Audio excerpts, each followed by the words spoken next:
Genesis chapter 32. Jacob went on his way, and the angels of God met him. When he saw them, Jacob said, "This is God's army." He called the name of that place Mahanaim. Jacob sent messengers in front of him to Esau, his brother, to the land of Seir, the field of Edom. He commanded them, saying, "This is what you shall tell my lord Esau.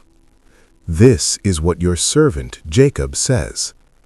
I have lived as a foreigner with Laban and stayed until now.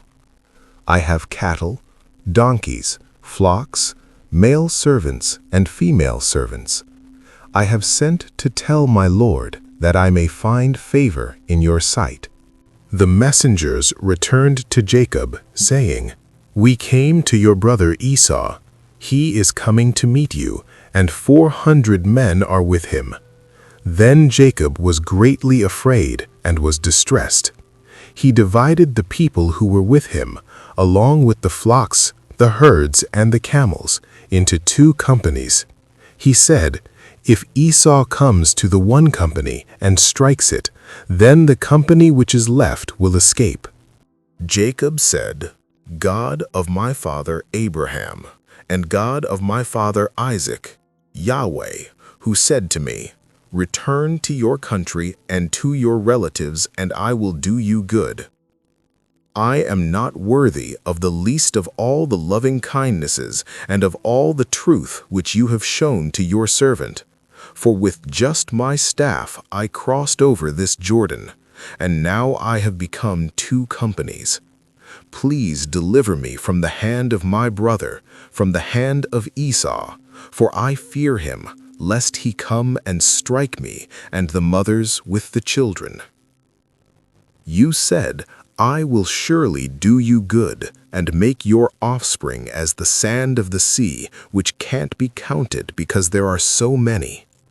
He stayed there that night and took from that which he had with him a present for Esau, his brother, 200 female goats and 20 male goats, 200 ewes and 20 rams, 30 milk camels and their colts, 40 cows, 10 bulls, 20 female donkeys, and 10 foals.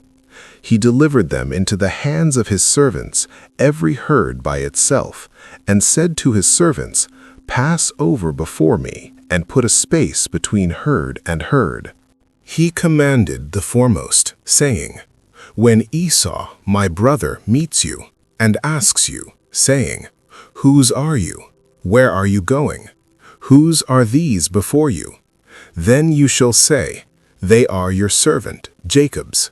It is a present sent to my lord Esau. Behold, he also is behind us.'"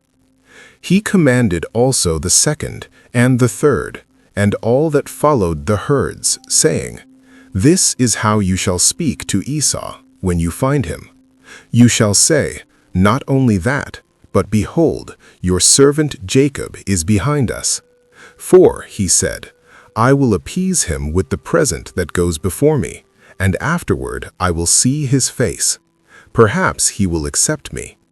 So the present passed over before him, and he himself stayed that night in the camp. He rose up that night and took his 2 wives and his 2 servants and his 11 sons and crossed over the ford of the Jabbok. He took them and sent them over the stream and sent over that which he had. Jacob was left alone and wrestled with a man there until the breaking of the day.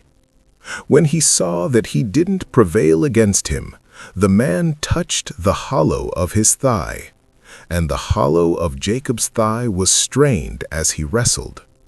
The man said, "Let me go, for the day breaks." Jacob said, "I won't let you go unless you bless me." He said to him, "What is your name?" He said, "Jacob." He said, "Your name will no longer be called Jacob, but Israel, for you have fought with God and with men and prevailed." Jacob asked him, "Please tell me your name." He said, "Why is it that you ask what my name is?" So he blessed him there. Jacob called the name of the place Peniel, for he said, "I have seen God face to face, and my life is preserved." The sun rose on him as he passed over Peniel, and he limped because of his thigh. Therefore the children of Israel don't eat the sinew of the hip, which is on the hollow of the thigh, to this day, because he touched the hollow of Jacob's thigh in the sinew of the hip.